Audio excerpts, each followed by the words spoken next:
The first race of NASCAR's round of 12 playoffs are in the books at New Hampshire, and as a race, it was kind of meh. However, this happened. This is Sparta!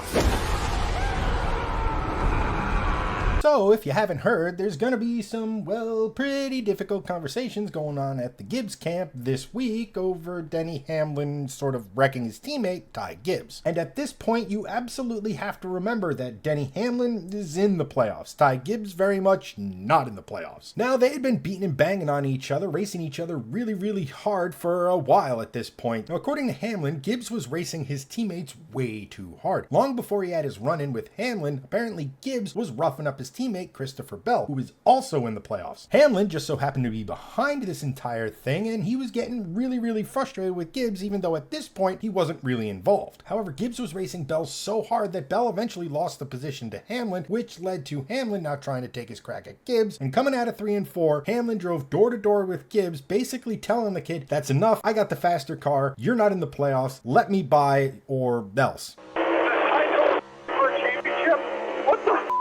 And, well, going into turn 1, Gibbs found out what else meant. As for Gibbs, well, he said exactly nothing about the entire thing. When they released him from the infield care center and they interviewed him on TV, he basically said he was looking forward to Kansas, which is the next race on the calendar. However, after the wreck happened on the radio, he sung a slightly different tune. Game on. However, whether you agree with what Hamlin did or not, you have to acknowledge the fact that Gibbs has something of a history of being a little bit of a spoiled brat. At Sonoma, he got spun out by the 17 car and decided that the 17's teammates' crew decided to have a message sent by driving a little too close to one of the tire changers, and, well, this ensued. Then a short time later, they were at Watkins Glen. Gibbs was not happy with his car, and, well, this radio exchange happened between him and his crew chief. We're fucked right now, so we gotta do something. Well, I'm sure you got a real good understanding, man, from inside the car. So, you can call the strategy if you want, or we can keep rolling. But I would do the best I could to go as fast as I can.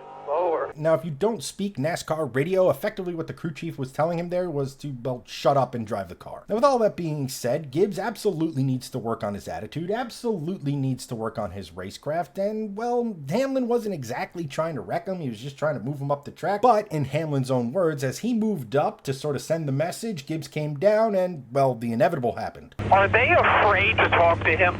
That's what I feel like. They're just scared of him. And this brings into the equation the owner of the team, Joe Gibbs, who also just so happens to be Ty Gibbs' grandfather. Now, as the owner of both cars and one of them wrecked the other, you're going to want to know what the owner has to say, and, well, he sort of said this. Those guys will get together on their own and figure it out.